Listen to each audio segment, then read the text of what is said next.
Welcome to The Explainer. Today, we're diving into a story that's all about political promises, public outrage, and how a government that's supposed to be clean can get dragged through the mud. So let's ask that question. What happens when a government that gets elected on a promise to be totally clean faces a really dirty scandal? Well, that's exactly what we're looking at in Sri Lanka.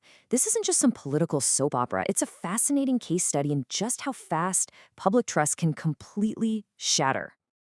So let's start with the man at the center of the storm, Energy Minister Kumara Jayakody. But honestly, to really get why this whole thing blew up, you've got to understand the government he was a part of. See, his party, the NPP, or Malimawa, didn't just stumble into power. No, they ran on this one massive promise to be totally different, a complete break from all the corruption of the past. Think of it as their ethics first brand. And you'll want to remember that because it's absolutely crucial to everything that follows. And boy, was that ethics first promise put to the test, like right away. Suddenly, Minister Jayakody is staring down two major allegations. First, a scandal over shady coal imports that was literally making people's energy bills more expensive. And second, a formal indictment from the Anti-Corruption Commission. These weren't just whispers. This was a direct hit on the government's entire reason for being. So as you can imagine, when this news broke, the public reaction online was fast and furious. But here's where it gets interesting. The study we're looking at found it wasn't just, yelling and screaming. Oh no, it was smart, it was witty, and it was just dripping with sarcasm. I mean, check this out.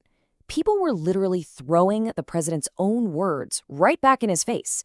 He'd made this big show before the election, waving around files and promising to expose all the crooks. So now people on Facebook are like, hey, I've got a cab full of corruption files. Did Jayakody's files somehow get lost? It's just brilliant. And people immediately called out what they saw as total hypocrisy. They even came up with a fantastic name for it, laundry logic. The idea was, wait a minute, you call that guy a thief, but your guy isn't? Right. It perfectly captured this feeling that the government was just trying to clean up its own messes while pointing fingers everywhere else. But this next one, wow, this really shows you how deep the anger went. People started saying, you know what? I kind of miss the old thieves. At least they knew they were corrupt and had the shame to resign when they got caught. I mean, can you imagine? They were praising the old corrupt politicians just to slam the new, quote-unquote, clean ones. That's a brutal takedown. Okay, so with all this public heat building up, the pressure cooker was about to blow. It all leads to a huge showdown in Parliament, a vote of no confidence against the minister. This was a massive turning point.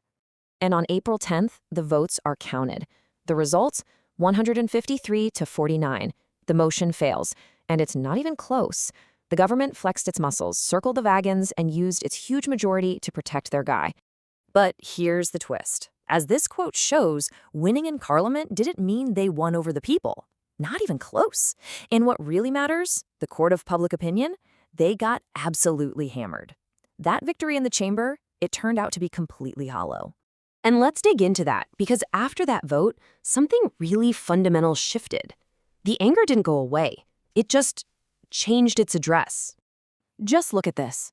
In March, it was all about one person. The anger was laser-focused on Minister Jayakody, calling him a thief. But fast forward to April, after the vote, now the anger has climbed the ladder. It's not just about him anymore. It's about the 153 MPs who saved his job. And it's about the president who let it all happen. The scandal went from being about one person to being about the entire system. So, why the big shift? Well, the study points to a few key things that created this perfect storm. First, that no confidence vote, that looked like proof that the system was rigged to protect its own. Then, new, even more damaging details started coming out during the debate. And to top it all off, the government's official defense just felt weak, like they were trying to change the subject. It all just piled up.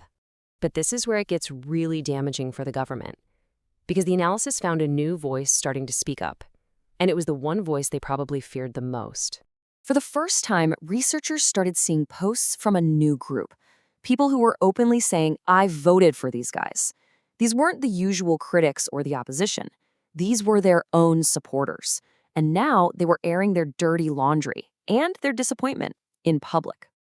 and just read this quote: "I now regret the vote I gave."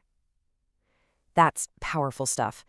This is the moment you realize the scandal isn't just political ammunition for the other side anymore. It's now eating away at the government from the inside out, creating this deep, painful sense of betrayal among the very people who put them in power. So you see how it all cascaded, right? The witty sarcasm online, the big vote in Parliament that backfired, and now their own supporters turning on them. This wasn't just another political scandal anymore. No, this had mushroomed into a full-blown crisis of legitimacy. And the final analysis from the study is just brutal. That big parliamentary win, it was a colossal mistake. Instead of stamping out the fire, it was like pouring gasoline on it. It took a problem about one single minister and blew it up into a giant flashing question mark over the entire government's integrity. It put their core promise, their whole reason for existing, on trial. Which really leaves us with this final thought, doesn't it? In the court of public opinion, what does a win even look like? When a government's actions are the total opposite of its promises, does a victory on the parliament floor really count? Or does it just prove how much you've already lost?